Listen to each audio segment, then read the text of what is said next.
యోహాను సువార్త 3వ అధ్యాయం మొదటి 3 వచనాలు. యూదుల అధికారి అయిన నికోదేమను పరిసయ్యుడొకడుండెను. అతడు రాత్రి యందు ఆయన యొద్దకు వచ్చి, బోధకుడా, నీవు దేవుని యొద్ద నుండి వచ్చిన బోధకుడవని మేము ఎరుగుదుము. దేవుడు అతనికి తోడై ఉంటేనే గాని నీవు చేయుచున్న సూచక క్రియలను ఎవడునూ చేయలేడని ఆయనతో చెప్పెను. అందుకు యేసు అతనితో, ఒకడు క్రొత్తగా జన్మించితేనే గాని అతడు దేవుని రాజ్యమును చూడలేడని నీతో నిశ్చయముగా చెప్పుచున్నాను అనెను. ప్రార్థన చేసుకుందాం. ప్రేమ కలిగిన మా పరలోకపు తండ్రి, మీ ఘనమైన అతి పరిశుద్ధమైన నామానికి వందనాలు ప్రభువా. ఉదయకాల సమయంలో మీ సన్నిధికి చేరి మిమ్మల్ని స్తుతించడానికి, ఆరాధించడానికి, వాక్యపు వెలుగులో మమ్మల్ని మేము పరిశీలించుకోవడానికి దయచేసిన మరొక గొప్ప అవకాశాన్ని బట్టి, పునరుద్ధాన దినాన్ని బట్టి మీకు స్తోత్రాలు, వందనాలు. ఈ సమయంలో వాక్యాన్ని ధ్యానించిన ఇంటుండగా మాతో మాట్లాడమని, వినిగ్రహించి లోపడ్డానికి కృప చూపించమని ప్రాధాయపడతా ఉన్నాం. మా పాపాలని, అతిక్రమాలని క్షమించి మీ సన్నిధిని అనుభవించడానికి కృప చూపించండి ప్రభువా. నాయనా, మీరేమంటున్నారో దాన్ని బట్టి మీకు వందనాలు. మీ గొప్పతనాన్ని బట్టి, మీ యొక్క సార్వభౌమాధికారాన్ని బట్టి, మీ యొక్క అపరిమితమైన జ్ఞానాన్ని బట్టి, ప్రేమను బట్టి, వాత్సల్యతను బట్టి, విశ్వాసీయతను బట్టి, ప్రభా మహాపరిశుద్ధతను బట్టి, ప్రభా నాయన మీ యొక్క ఔన్నత్యాన్ని బట్టి మిమ్మల్ని స్తుతిస్తూ, మిమ్మల్ని ఆరాధిస్తూ ఘనపరుస్తూ ఉన్నాం తండ్రి. ఈ సమయంలో ప్రభా నాయన వాక్యాన్ని ధ్యానించిన ఏంటుండగా ప్రభా నాయన మీ సన్నిధి ప్రభా మాకు దయచేయమని, పరిశుద్ధాత్మ దేవ మీరే మాట్లాడమని ప్రాధాయపడతా ఉన్నాం. మాలో ప్రతి ఒక్కరితో మాట్లాడండి ప్రభా నాయన. ఆత్మీయంగా ఎదగడానికి, ప్రభాను బలపరచబడ్డానికి, వాక్యం ద్వారా ఆశీర్వదింపబడ్డానికి ప్రభా నాయన వాక్యం ద్వారా దర్శించమని ప్రాధాయపడతా ఉన్నాం తండ్రి. కృప చూపించండి ప్రభా నాయన. మాలో ప్రతి ఒక్కరిని బట్టి మిమ్మల్ని స్తుతిస్తూ, ఆరాధిస్తూ, వాక్యం విన్న ప్రతి ఒక్కరిని ఆత్మీయ మేళ్లతో నింపమని, ప్రతి ఆటంకాన్ని, అంధకార శక్తిని లయపరచమని, ఘనత, మహిమ, ప్రభావాలు మీకే ఆరోపిస్తూ యేసు ప్రభు వారి పరిశుద్ధమైన నామంలో ప్రార్థన అడిగి వేడుకొంచున్నాం తండ్రి, ఆమెన్. ఒకసారి ఒక యవనస్తుడు దేవుణ్ణి నమ్ముకున్న తర్వాత బాప్తిస్మం తీసుకోవాలని సంఘానికి వెళ్ళినప్పుడు సంఘ కాపరి, మీరు బాప్తిస్మం తీసుకోవాలనుకుంటున్నారు కాబట్టి కొన్ని ప్రశ్నలు అడగాలని చెప్పి ఆ యవనస్తునితో, మీ జీవితంలో యేసు ప్రభు వారిని అంగీకరించక ముందు, అంగీకరించిన తర్వాత జీవితంలో గమనించిన మార్పులు, మీరు తీసుకున్న నిర్ణయాలు, లేకపోతే జీవితంలో నిజంగా మార్పు, ఈ మార్పులు జరిగాయని మీరు ఏమన్నా గమనించారా అని ఆ యవనస్తుని ఆ యొక్క దైవ సేవకుడు బాప్తిస్మం ఇచ్చే ముందు అడిగారు, ఒక ముందు రోజు. ఎందుకంటే నిజంగా దేవుణ్ణి అంగీకరించిన వాళ్ళ జీవితాల్లో వాళ్ళలో చాలా మార్పు గమనించవచ్చు. ఎందుకంటే పాత జీవితం యేసు ప్రభు వారు తీసేస్తారు. పరిశుద్ధాత్మ దేవుని యొక్క సన్నిధి వాళ్ళల్లో ఉంటున్నప్పుడు వాళ్ళ జీవితంలో, ఆలోచన విధానం, వాళ్ళ నడవడికలో చాలా మార్పులు చుట్టుపక్కల వాళ్ళు గమనిస్తారు. వాళ్ళకి కూడా అర్థమవుతుంటుంది పాత జీవితానికి, కొత్త జీవితానికి తేడా. అయితే ఇక్కడ యోహాను సువార్తలో మనకు పరిచయం అయినటువంటి వాక్య భాగమే యూదుల అధికారి నికోదేము అనే ఆయన పరిసయ్యుడు, ఒక అధికారిగా కూడా అక్కడ ఒక టెంపుల్లో పనిచేస్తూ ఉంటున్నారు. అయితే ఆయన యేసు ప్రభు వారి దగ్గరికి వచ్చాడు. అది వచ్చినప్పుడు మనకు తెలుసు, అక్కడ 2వ వచనంలో చూస్తే రాత్రి సమయంలో వచ్చాడు.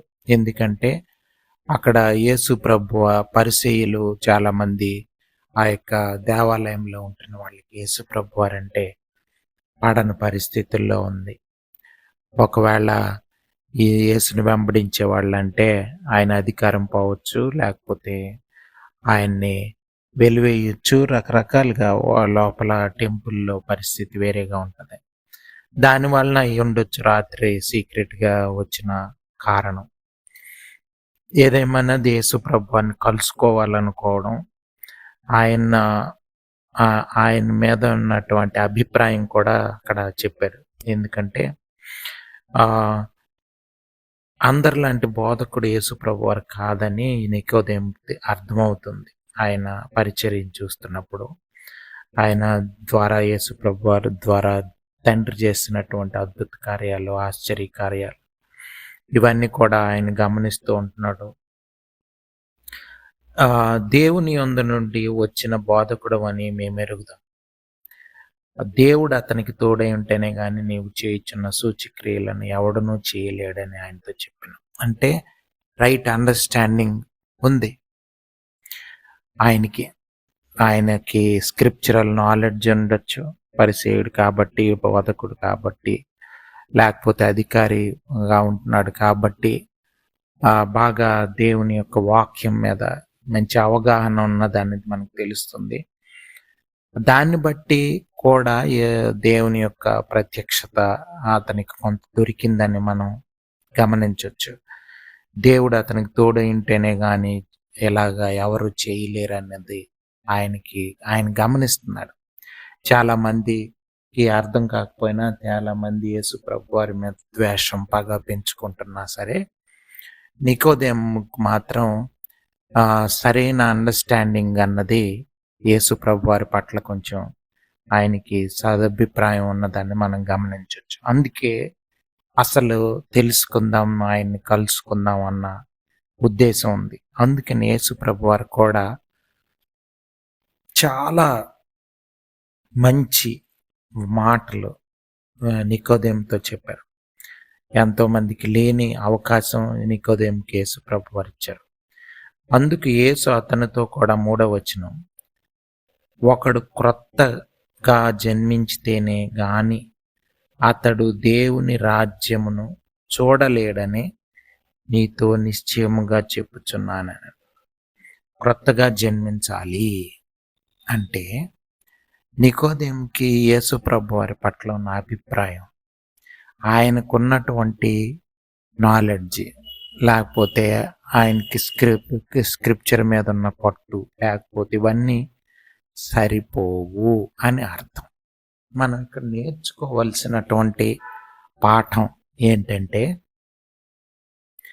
మనం రెగ్యులర్గా చర్చికి వెళ్ళొస్తూ ఉండొచ్చు, బైబిల్ స్టడీస్కి అటెండ్ అవుతూ ఉండొచ్చు, లేకపోతే కార్యక్రమాల్లో, దేవుని కార్యక్రమాల్లో, సంఘ కార్యక్రమాల్లో పాల్గొంటూ ఉండొచ్చు. అనేక మందితో, దైవ సేవకులతో, తోటి విశ్వాసులతో సంబంధం ఉండుండొచ్చు. మనకు బాగా వాక్యాలు తెలిసి ఉండొచ్చు. మనం కూడా దేవుని వాక్యం చెప్పే పరిస్థితుల్లో మనం ఉండుండొచ్చు. అయినా సరే నిత్య రాజ్యానికి, లేకపోతే దేవుని సన్నిధికి చేరడానికి, లేకపోతే యేసు ప్రభువారితో దేవునితో సంబంధం కలిగి ఉండడానికి ఇవి సరిపోవు అన్నది మనం అర్థం చేసుకోవాలి. చాలాసార్లు చాలామంది ఈ రోజుల్లో, లేకపోతే ఎప్పుడైనా సరే మోసపోయే ఒక ఏరియా ఇది. అంటే మనం చిన్నప్పటి నుంచి చర్చికి వెళ్ళి, లేకపోతే చిన్నప్పటి నుంచి మనం దైవ సేవకుల కుటుంబాల్లో ఉండి, లేకపోతే చుట్టుపక్కల పరిచర్య జరుగుతున్నటువంటి ప్రదేశాల్లో, లేకపోతే ఆ కుటుంబాల్లో, ఆ సంఘాల్లో మనం పెరుగుతూ ఉన్నప్పుడు మనకు ఆటోమేటిక్గా మనం రైట్ వేలో ఉన్నాము అని, మనం క్రిస్టియన్స్గా, దైవ భక్తులుగా ఉన్నాము అని అనుకునే అవకాశం ఉంది. అందుకనే యేసు ప్రభువారు చెప్తున్న మాటలు చాలా ప్రాముఖ్యం. చాలా సంఘాల్లో ఈ రోజుల్లో మనం చూస్తే చాలా యొక్క దేవుని పరిచర్య చేసే వాళ్ళు, లేకపోతే దేవుని ఒక క్రైస్తవ కుటుంబాలుగా చెప్పుకుంటున్న వాళ్ళల్లో చాలామంది నిజంగా యేసు ప్రభువారి యొక్క అధికారం కింద, లేకపోతే ఆయన రక్షణ దీని కింద, ఆయన కృప కింద బ్రతికే వాళ్ళు మనకు కనిపించరు. దానికి కారణం ఏంటంటే ఇదే కారణం. ఎందుకు? ఇప్పుడు ఈ నికోదేము తనకు తాను ఏమనుకుని ఉంటాడు, నేను మంచి మార్గంలో ఉన్నాను, నేను 10వ వంతు ఇచ్చే ఒక గ్రూప్‌లో ఉన్నా, పరిసయ్యుల గ్రూప్‌లో ఉన్నా. అలాగే నేను నియమనిష్టలు పాటించేవాడుగా ఉంటున్నా. దేవుని వాక్యాన్ని బోధిస్తున్నా. వాక్యాన్ని చాలా సీరియస్‌గా తీసుకుంటున్నా. దేవుని ఆజ్ఞలకు లోబడుతున్నా. దేవుణ్ణి ప్రేమిస్తున్నా. ఇంకా అంతకన్నా అనేక మంది కన్నా నా జీవితం చాలా బెటర్‌గా ఉందని అనుకునే అవకాశం ఉంది. అందుకని యేసు ప్రభువారు ఏం చెప్తున్నారంటే, క్రొత్తగా జన్మించాల్సిన అవసరం ఉంది. లేకపోతే దేవుని రాజ్యం చూసే పరిస్థితిలో ఉండవు. ఎవరు ఉండరు. ఒకవేళ మనం గాని ఇటువంటి పరిస్థితుల్లో ఉంటే, అంటే చాలామంది ఇటువంటి పరిస్థితుల్లో ఉన్న వాళ్ళకి తెలీదు. ఇప్పుడు నికోదేము ఏమనుకుంటాడు, నేను మోసపోతున్న వాళ్ళ లిస్ట్‌లో ఉన్నానని అనుకోడు. ఎందుకంటే అలాగనుకుంటే దేవుని దగ్గరికి వచ్చి వచ్చి వెంటనే పశ్చాత్తాపపడి లేకపోతే మారు మనసు పొందే అవకాశం ఉంటది. సో, అందుకనే ఇది చాలా ఒక డేంజరస్ ఏరియా. అనేక మంది మోసపోయే ఒక ఏరియా. యేసు ప్రభువారిని సిలువకు అప్పగించిన గ్రూపు ఇదే గ్రూపు. వీళ్ళు అంటే నీతిమంతులు, లేకపోతే దేవుని యొక్క అధికారం, దేవుని యొక్క బిడ్డలమని అనుకునేవాళ్ళు. సో, అందుకని యేసుప్రభువారు కొత్తగా జన్మించాలి. అందుకు 4వ వచనం చూడండి. నికోదేము ముసలివాడైన మనుష్యుడు ఎలాగు జన్మించగలడు? రెండవ మారు తల్లి గర్భమందు ప్రవేశించి జన్మించగలడా అని ఆయనను అడగగా. అంటే నికోదేముకి వాక్యాలు అన్ని పరిచయం ఉన్నా సరే అటువంటి ఆలోచన రావట్లేదు. తిరిగి జన్మించాలంటే చనిపోయి మళ్ళీ అలా జన్మిస్తాడు అన్నది. యేసు ప్రభువారు చెప్తున్న మాటలు అర్థం చేసుకోవట్లేదు. కానీ యేసు ప్రభువారు ఈ మాటలు ఆయనకి ఆయనే వాక్యాన్ని ధ్యానించేవాడుగా, వాక్యాన్ని అర్థం చేసుకునే పరిస్థితుల్లో ఉన్నవాడికే యేసు ప్రభువారు మాటలు అర్థం కావట్లేదు. ఇంకా అన్యులు వాళ్ళు అర్థం చేసుకోవాలంటే ఎలాగనగా అందుకని యేసుప్రభువారు ఏమంటున్నారంటే, నీకు ఈజీగా నేను చెప్పే మాటలు అర్థమయ్యే పరిస్థితుల్లో ఉండాలని యేసుప్రభువారు చెప్తున్నారు. చూడండి 10వ వచనంలో చూస్తే యేసు ఇట్లనను, నీవు ఇశ్రాయేలుకు బోధకుడవై ఉండి వీటిని ఎరుగవా? నువ్వు బోధించే పరిస్థితుల్లో ఉండి నీకు ఇవన్నీ నేను చెప్తున్న మాటలు అర్థమయ్యే పరిస్థితుల్లో నువ్వు లేవు. అంటే చాలాసార్లు మనకు వాక్యాలు అన్నీ తెలిసినా సరే లైఫ్ అన్నది అర్థం కాదు. అందులో ఉన్న జీవితం తెలియదు. ఇది మనం అర్థం చేసుకోవాలి. చాలామంది మనల్ని మనం పరిశీలించుకోవాలి. వాక్యం చెప్పేవాళ్ళు, లేకపోతే రెగ్యులర్గా వాక్యాన్ని ధ్యానిస్తున్నాం అనుకునేవాళ్ళు, వీళ్ళు చాలా మోసపోయే అవకాశం ఉంది. అందుకనే దేవుని జీవితం జీవించడం అనేది చాలా ప్రాముఖ్యం. ముఖ్యంగా ప్రారంభం అనేది చాలా ఖచ్చితంగా ఒక రకమైన ప్రారంభం జరగాలి. ఒక ప్రవేశం జరగాలి.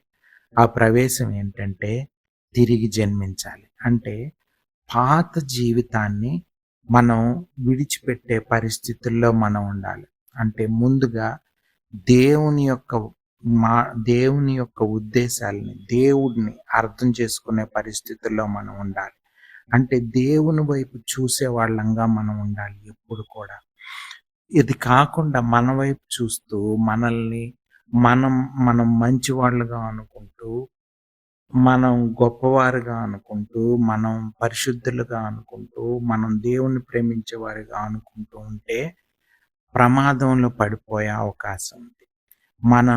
మనలో పాపపు స్వభావం ఉంది. పాపపు ఆలోచనలు, పాపపు తలంపులతో ఉన్నామని అర్థం చేసుకోవాలి. దేవుడు మహాపరిశుద్ధుడని అర్థం చేసుకోవాలి. ఆయన తలంపులు వేరు, ఆయన ఆలోచనలు వేరు, మన ఆలోచనలు వేరు అని అర్థం చేసుకోవాలి. అప్పుడు సంపూర్ణంగా దేవుని మీద ఆధారపడే ఒక జీవితం గురించి మనకు అర్థమవుతుంది. ఇక్కడ చూడండి, యేసు ప్రభువారు నికోదేముతో చెప్తున్న మాటల్లో మనం అర్థం చేసుకుంటే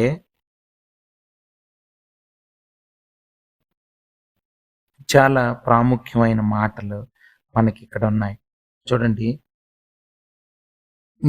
7వ వచనం, మీరు క్రొత్తగా జన్మింపవలనని నేను నీతో చెప్పినందుకు ఆశ్చర్యపడవద్దు. గాలి తనకిష్టమైన చోటను విసరును. నీవు దాని శబ్దము విందువే గాని అది ఎక్కడి నుండి వచ్చెనో, ఎక్కడికి పోవునో నీకు తెలీదు.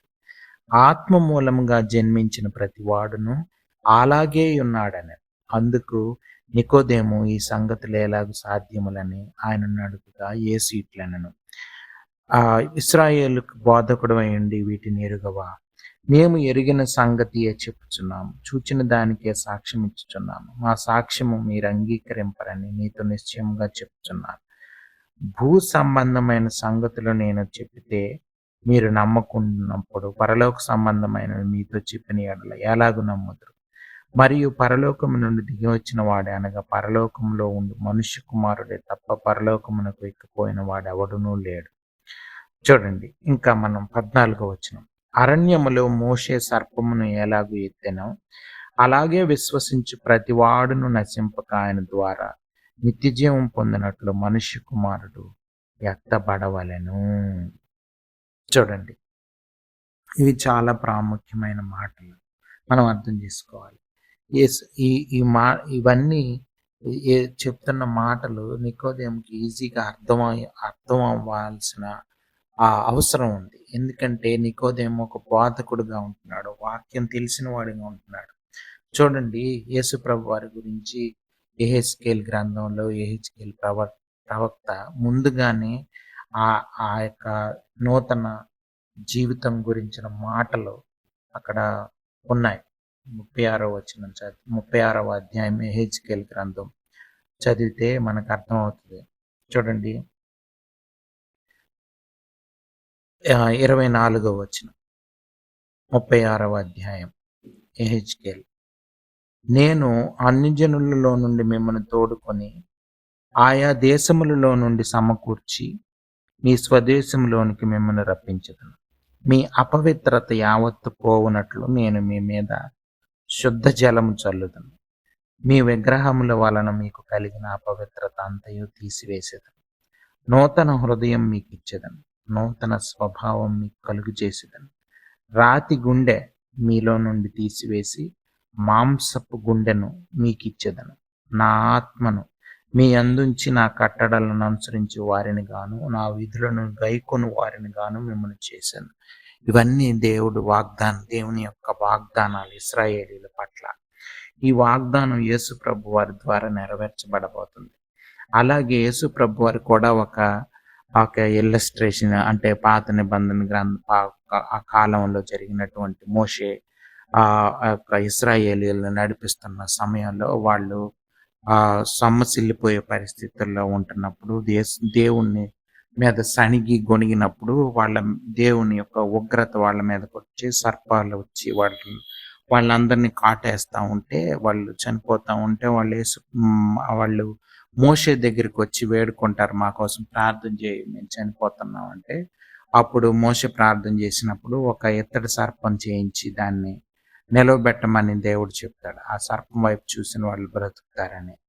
ఇది యేసు ప్రభు వారి యొక్క ఆ యొక్క మరణానికి పునరుద్ధానానికి సాదృశ్యంగా ఉంది. అలా యేసు ప్రభు వారిని సిలువ వేసేదానికి సాదృశ్యంగా ఉంది. అంటే యేసు ప్రభు వారి సిలువ వేసినప్పుడు ఆయన విశ్వసించిన వారు బ్రతుకుతారన్నది దానికి సాదృశ్యంగా అక్కడ ఉంది. ఆ సర్పంలో, ఇతర సర్పంలో ఏం లేదు. అది యేసు ప్రభు దేవుని యొక్క వాగ్దానం. అది యేసు ప్రభు వారి యొక్క రాకడ గురించినటువంటి మాటలు. ఆ యొక్క దానికి సాదృశ్యంగా ఉంది. దేవుని చిత్తంలో ఉందని వాళ్ళు అర్థం చేసుకోవాలి. దేవునిలో శక్తి ఉందని అర్థం చేసుకోవడానికి, దేవుని వైపు చూడాలన్నది అర్థం చేసుకోవడానికి దేవుడు మోషే ద్వారా అది చేశారు. దాన్ని యేసు ప్రభు వారు నికోదేముకు గుర్తు చేశారు. సో ఇవన్నీ నికోదేముకి యేసు ప్రభు వారు చెప్పినప్పుడు నికోదేముకి చాలా క్లియర్గా అర్థమై ఉంటుంది, అర్థం చేసుకొని ఉంటాడు. ఇంటికి వెళ్ళి ఆ తర్వాత మనం చూస్తే ఇంకా కొన్ని యేసు తర్వాత అధ్యాయాలు మనం చూస్తున్నప్పుడు ఆయనలో వచ్చిన మార్పు, చివరిగా యేసు ప్రభు వారు చనిపోయినప్పుడు అరిమత్తయ్య జోసెఫ్తో కలిసి ఆయన వాళ్ళిద్దరూ కలిసి యేసు ప్రభువారిని సమాధి కార్యక్రమంలో చాలా కాస్ట్‌లీ స్పైసెస్ అవి వాటికి వెల చెల్లించి వాటిని తెచ్చి యేసు ప్రభువారిని ఆ యొక్క సమాధిలో ఉంచినప్పుడు వాటన్నిటిని ఉంచడం అక్కడ అక్కడ బాడీ వాసన రాకుండా వాడే కాస్ట్‌లీ స్పైసెస్ అన్ని యేసు ప్రభువారి యొక్క శరీరానికి వాడిన వ్యక్తి నికోదేము అని మనకు తెలుస్తది. 19th చాప్టర్‌లో 7th చాప్టర్‌లో అక్కడ ఆయన ప్రయాణం నికోదేము యొక్క ప్రయాణం చూస్తున్నాం మనం. సో, మనం ఉదయకాల సమయంలో మనం అర్థం చేసుకోవాల్సింది ముఖ్యంగా పాఠం ఏంటంటే, మనం దేవుని జీవితం మీద ఆధారపడి ప్రతిరోజు ఒక కొత్త జీవితాన్ని జీవించాల్సిన అవసరం ఉంది. ఇది అర్థం చేసుకోవాలి. మనం మారు మనసు పొందినప్పుడు ఈ పాపం మీద, లోకం మీద, పాప శరీరం మీద, పాప జీవితం మీద అసహ్యం కలిగినప్పుడు దేవుని ద్వారా మాత్రమే యేసు ప్రభువారి జీవితం జీవించడం సాధ్యమని అర్థం చేసుకున్నప్పుడు, పరిశుద్ధాత్మ దేవుడు అటువంటి ప్రత్యక్షత మనకు దయచేసినప్పుడు, మనం దేవుని జీవితం జీవించడానికి తీర్మానించుకున్నప్పటి నుంచి, అంటే నూతనంగా మనం జన్మించినప్పటి నుంచి ఆ క్రొత్త జీవితం అన్నది ప్రతిరోజు దేవుని అధికారం కింద బ్రతకాల్సిన అవసరం ఉంది. ఇది నిజమైన క్రైస్తవ జీవితం. ఇది ఇండివిడ్యువల్‌గా, అంటే వ్యక్తిగతంగా మనం తీసుకోవాల్సిన నిర్ణయం. మనం స్వతహాగా ఇటువంటి జీవితం జీవించలేము. మనకు బైబిల్ నాలెడ్జ్ ఉన్నా, చర్చిలకెళ్ళినా, పాటలు పాడినా, ఏ వాయిద్యాలు వాయించినా, లేకపోతే మన వాక్యం చెప్పగలిగే పరిస్థితుల్లో మనం ఉన్నా, ఇవన్నీ మనకు వొకాబులరీ తెలిసినా, ఆ యొక్క రిలీజియస్ వొకాబులరీ తెలిసినా సరే, అంటే ఆ యొక్క మతపరమైనటువంటి ఆచారాలు, మతపరమైనటువంటి భాష, ఇవన్నీ తెలిసినా సరే మనం దేవునికి దూరంగా బ్రతికే అవకాశం ఉంది. దేవుని తెలియకుండానే మనం అటువంటి జీవితం జీవించే అవకాశం ఉంది. మనం సంఘాల్లో అందరితో కలిసి మాట్లాడేటప్పుడు, లేకపోతే వీటన్నిటిలో మనం ఇది చేయొచ్చు, నటించొచ్చు, ఆ విధంగా మనం యాక్షన్ చేయొచ్చు, ఆ విధంగా మనం ఉండొచ్చు. కానీ అసలు మారు మనసు పొందకుండా, అంటే నూతన జీవితం, మనం దేవుడిచ్చే ఆ యొక్క నూతన జీవితం, పరిశుద్ధాత్మ దేవుడిచ్చే ఆ యొక్క కొత్త జీవితం, ఆ జీవితాన్ని మనం రిసీవ్ చేసుకోకుండా, దాన్ని పొందుకోకుండా మనం నిజమైన క్రైస్తవ జీవితం జీవించే అవకాశం లేదు. ఇది నికోదేముతో యేసు ప్రభువారు ఆ రోజు ఆ రాత్రికాల సమయంలో మాట్లాడిన మాటలు, ఆయన జీవితంలో మార్పు తీసుకొచ్చినటువంటి మాటలు. అది త్వరగా కాకపోయినా అలాగా దినదినం ఆయన ఆలోచిస్తున్నప్పుడు, చివరిగా యేసు ప్రభువారి మరణంలో ఆయన యొక్క తెగింపు, ఆయనకి ఇంకా చూడండి, అప్పటి వరకు భయపడి ఉండొచ్చు ఈ ఈ మిగతా ఇశ్రాయేలీలకి, యూదులకి, వాళ్ళకి, అధికారులకి, వాళ్ళకి, లేకపోతే ఆ యొక్క పరిసయ్యులకి, వాళ్ళందరికీ తోటి పరిసయ్యులకి వాళ్ళకి భయపడి ఆయన బయటికి రాలేని పరిస్థితులు. కానీ ఎప్పుడైతే యేసు ప్రభు వారి యొక్క మరణం సంభవించిందో, అప్పుడు ఆయన ఇంకా బయటకు వచ్చేసాడు. ఏమన్నా జరగని అన్న తెగింపు నికోదేము జీవితంలో మనకు కనిపిస్తుంది. సో చూడండి, ఎంత గొప్ప మాటలు ఆయన జీవితంలో ప్రభావం. మన జీవితాల్లో కూడా ఈ మాటలు నిజంగా మనం అంగీకరించి ఆ మాటల్ని ధ్యానం చేస్తూ ఉంటే, దేవుని యొక్క శక్తి, దేవుని యొక్క ఆ యొక్క జీవితంలో ఉన్నటువంటి ఆ పునరుద్ధాన శక్తి మనకు దొరుకుతుంది. ఇది మనం ఈ ఉదయకాల సమయంలో అర్థం చేసుకోవాలి. మనం క్రైస్తవ కుటుంబంలో ఉంటుండొచ్చు, ఆ వాతావరణంలో ఉండుండొచ్చు, కానీ ఉన్నంత మాత్రాన మనం క్రైస్తవ జీవితం జీవిస్తున్నామని అర్థం కాదు. మారు మనసు పొందాలి, నూతన జీవితం జీవించాలి, నూతన ఆత్మ దేవుని ద్వారా పొందుకోవాలి, నూతన స్వభావం పొందుకోవాలి. ఆ విధంగా మాత్రమే జీవించేది క్రైస్తవ జీవితం అని మనం అర్థం చేసుకోవాలి. లేకపోతే మనలో మార్పు వచ్చే అవకాశం లేదు. చూడండి, యొక్క ఈ మన ఇస్కరియోతు యోధా జీవితంలో మనం చూస్తున్నప్పుడు, ఆయన చివరి దాకా కూడా దేవుని వైపు తిరగకుండా బ చివరిగా తను తప్పు చేశానని అర్థమైనా సరే దేవుని వైపు చూడకుండా, క్షమాపణ అడగకుండా, ఆయన తను రి అంటే ఒక రిమోర్స్ ఫీలింగ్, అంటే గాడ్లీ సారో కాకుండా ఈ వరల్డ్లీ సారో ఆయన జీవితంలో మనకు కనిపిస్తది. అందుకనే ఆయన నశించిపోయాడు. కాబట్టి మనం ఈ ఉదయకాల సమయంలో అర్థం చేసుకోవాలి. గాడ్లీ సారో అన్నది అంటే మన పాపపు స్వభావం పట్ల, పాపపు తలంపుల పట్ల, మన పాపపు ఆలోచనల పట్ల, మన బిహేవియర్ పట్ల, మన కార్యక్రమాల పట్ల, మనం చేస్తున్న దేవునికి వ్యతిరేకంగా ప్రవర్తిస్తున్నప్పుడు, మనం చేస్తున్న వాటి పట్ల మనకు అసహ్యం కలిగినప్పుడు, వా ఆహ్, మనలో ఒక దేవుని వైపు తిరగాలన్న ఆలోచన రావాలి. ఆయన దగ్గరికెళ్ళి మనం క్షమాపణ పొందుకొని, ఇక మీదట పాత జీవితం కాకుండా క్రొత్త జీవితం జీవించాలి. అటువంటి జీవితం ఇవ్వగల సమర్థుడు యేసుప్రభు వారి తండ్రి అని మనం అర్థం చేసుకొని, ఉదయకాల సమయంలో మన జీవితాల్ని, ఒకవేళ ఎవరైనా ఇప్పటికీ మారుమనస్సు పొందకపోతే మారుమనస్సు పొందాల్సిన అవసరం ఉంది. ఒకవేళ రక్షణ పొందుకొని ఇంకా శరీరానుసారమైన, లోకానుసారమైన జీవితంలో ఉంటే వాళ్ళు మళ్ళా దేవుని వైపు తిరగాల్సిన అవసరం ఉంది. మనం చాలా జీవితాల్లో చాలా తప్పులు చేసి ఉంటాం. మారుమనస్సు పొందిన తర్వాత కూడా దేవుని వైపు సరిగ్గా ఎదగలేని పరిస్థితుల్లో ఉండొచ్చు.